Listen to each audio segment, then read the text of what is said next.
1900 local time yesterday, Soxon Forward Operations Base in Qatar was attacked. And the only real lead we have is this sound. Do you hear that? I think they're hacking the network.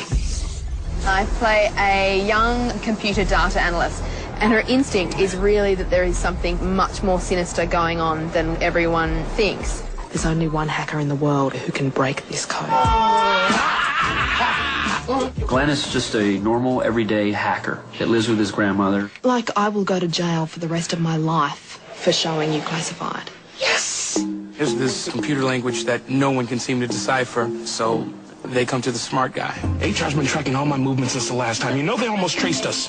I have a computer hacking problem. I've actually hacked into the Pentagon a few times. They gonna come through that door and be good cop, bad cop. Don't fall for that, all right? I've actually been caught. They could never prove anything, per se. She did! She did it! She's the one you want! I have done nothing. Michael felt very passionately about bringing fresh faces to this world, and Anthony in particular, he's always so great, you know? And then you have Shia, he's an amazing actor. And then you mix that with veterans like John Voight, Academy Award winner, and John Turturro, makes it feel very fresh. Ronald Wickety? It's Witwicky. Who are you? With the government, Sector 7. Never heard of it. Never will. John Turturro is Agent Simmons, and he takes his job very seriously. May I enter the premises, sir? I'm the head of Sector 7. We live in this kind of secret society, and that obviously influences, well, at least my behavior. Last night at the station, you told the officer your car transformed.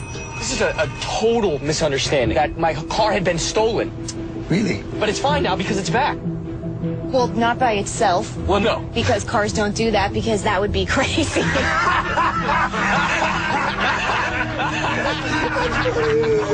So what do you kids know about aliens, huh? Mike, he'll give you 6 takes of playtime. And on a film of this scale, you don't get playtime usually for the actor. D-Mark. Action! I just have such a weakness for hot guys, for a six-pack and big arms. See that light right there? I just put that in. And that disco ball right there. It's acting on the fly. Because a lot of this is spontaneous. And you need to be able to adapt. The thing's gonna whiz by, ready, and sing! Michael will come in and say, look, what can be funny here? Oh, I got a family history of heart trouble. This can't be good for me. I want you to do this. Can you hear me now? Can you hear me now? No. I like to keep my set a little bit free-flowing, just keep it fresh for the actors. Let's load up, let's shoot! And I shoot really fast. I come into the set, I'm ready to go. When I get there, I want to start shooting. Here we go. Ready? He shoots so fast that once you're on set, you don't sit down and you're on the go all the time. Cut, good. Let's move on. He's got a tireless kind of energy. He jumps around almost like he's creating at the moment, and sometimes he is. Let's get a little green smoke in the background right now. It's this wild energy. That's how he gets into it. It's like an actor getting into character. Running. It works like his shoes are on fire. Give me that handheld. Give me the handheld right now. He's General Patton, you know? He's hard. Right, Michael Bay? All right, ready? But he has an amazing visual sense.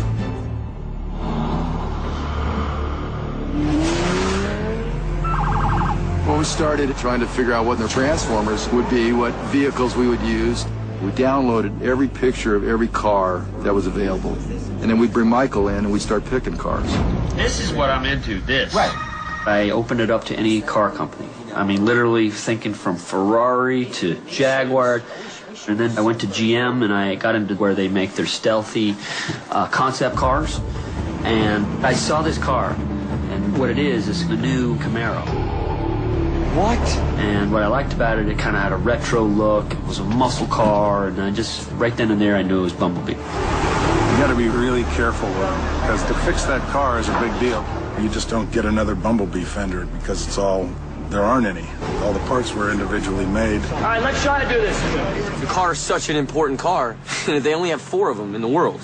So they got GM guys on site. It's wipe your feet off before you get into the car, keep your hands on the steering wheel. I mean, it's a $500,000 prototype. But if I crash into a wall, it's not my fault, you know, because I'm an actor. GM gave us a lot of different cars, and some of them we spent several $100,000 in terms of retrofitting them and making them look special.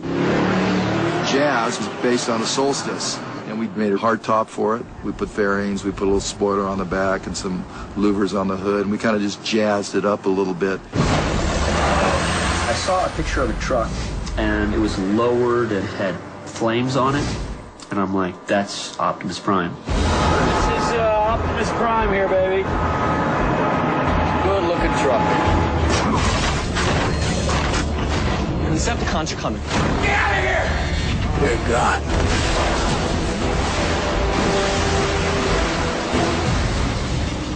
I've never been in a film on this magnitude because Mike, he is the sickest action director on the planet. I was actually kind of nervous about it, but the explosions and the action movie stuff was so much fun. It seems like 90% of it is running and jumping, and John Boyd's fast. He outran me. Okay, so I'm going to come in here, and then I'm going to jump into here. I'm a little old to be playing this kind of game for the kids, but I love the physicality. I understand he wants to be in the hot movie of the summer. Cover fire! But he needs to relax a little bit. He's making us young guys look bad. Get down! I do it roll and tuck with a gun in my hand. It's funny. Everybody says, "Did you see what John did?" And I say, "Hey, fellas, I'm not going yet. I'm still in the game here." 3, 2, 1, go!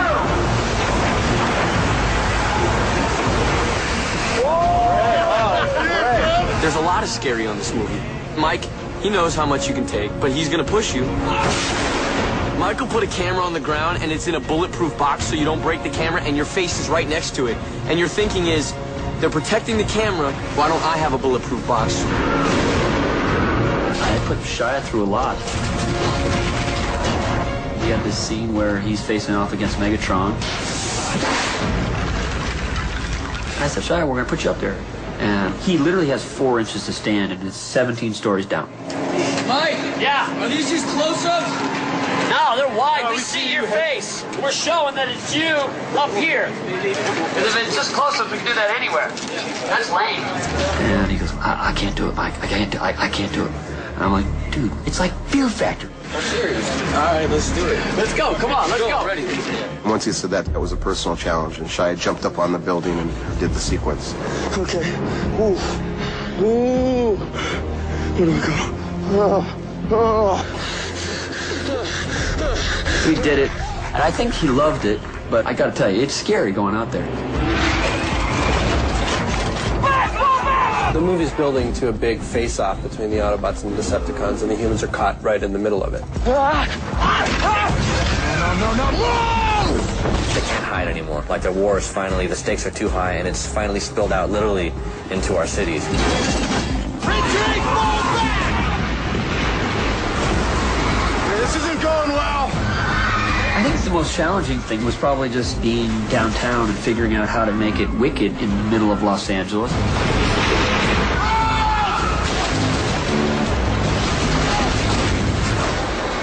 That's the trickiest location I've ever had to put together. The city of LA, they really weren't into it at all, especially given Michael's penchant for blowing things up. But once we got them on board, they were fantastic. We brought in our big craters and our smoke and our fire and our upside-down cars and kind of made ourselves at home downtown LA.